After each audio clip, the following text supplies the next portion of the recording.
பாலை இதில் கொஞ்சம் ஊற்றிக்கலாம். இது நல்லா அரைச்சாச்சு. இதை ஊற்றிக்கலாம். இப்போ இந்த ஜாரை கழுவிட்டு பப்பாளியை இதில் நல்லா ஸ்மாஷ் பண்ணிக்கலாம். இதை நம்ம எடுத்து இப்போ கிளன்சிங்க்கு நான் காய்ச்சாத பால் எடுத்து வச்சுருக்கேன். ஸ்க்ரப்புக்கு அரிசி மாவு எடுத்து வச்சுருக்கேன். இந்த பாலில் இருந்தோ இது இந்த டீடான் கொஞ்சம் எடுத்து வச்சதுலேருந்தோ கொஞ்சம் இதில் ஊற்றிக்கலாம் ஸ்க்ரப்பிங்க்கு. இது டீடானுக்காக எடுத்து வச்சுருக்கேன். இது மசாஜ், இது கடலை மாவு பேக்குக்கு. இப்போ வாங்க ஃபேஷியல் ஆரம்பிச்சிடலாம். ஆல்ரெடி சொல்லிவிட்டேன். ஃபஸ்ட்டு இந்த காய்ச்சாத பால் இருக்கு இல்லையா, எப்போவுமே நீங்கள் ஃபேஷியல் கூட பண்ண முடியலன்னா சிம்பிளாக இந்த காய்ச்சாத பால் வச்சு நம்ம தொடச்சோம்னாலே நல்லா ஓரளவு ஃபேஸ் பளிச்சுன்னு இருக்கும். 5 நிமிஷம் ஆயிடுச்சு. ஓரளவு நல்லா காஞ்சிருச்சு. இப்போ நான் துடைக்க போகிறதில்ல. இது மேலேயே தான் நம்ம டீடான் பண்ண போகிறோம். டீடான் பண்ணிவிட்டு நம்ம ஸ்க்ரப் பண்ணிக்கலாம். டீடான் அந்த உருளைக்கிழங்கு அரைச்சது எடுத்து வச்சுருக்கேன். தோலோட அரைச்சது எடுத்து வச்சுருக்கேன். இது நம்ம ஃபேஸில் சும்மா லைட்டாக அப்படி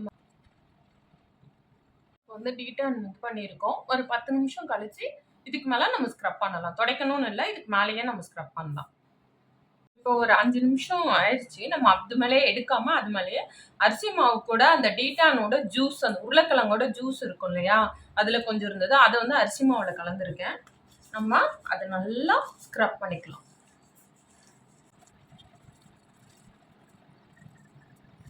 அவ்வளோதான். நல்லா ஒரு மசாஜ் பண்ணியாச்சு. நெக்கெல்லாம் கூட நல்லா ஒரு மசாஜ் கொடுத்தாச்சு. இப்போ நான் ஃபேஸை நல்லா கழுவிட்டு வரேன். இப்போ வாஷ் பண்ணிட்டு வந்துட்டேன்.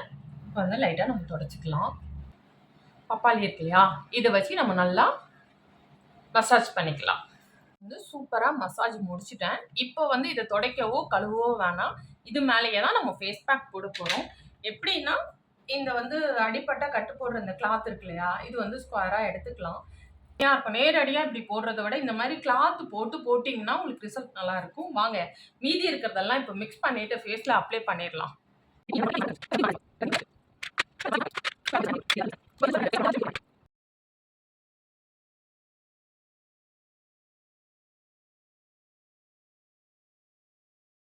வார்ம் வாட்டரில் கழுவுனா ஸ்கின்னு இன்னுமே நல்லா இருக்கும். வார்ம் வாட்டரில் கழுவிட்டு நம்ம எப்படி இருக்கு அவ்வளோதான்ப்பா. ப்ளைன் வாஷ் பண்ணிட்டு வந்துட்டேன். வார்ம் வாட்டர் ரொம்ப ஸ்மூத்தாக ஃபீல் ஆகுது.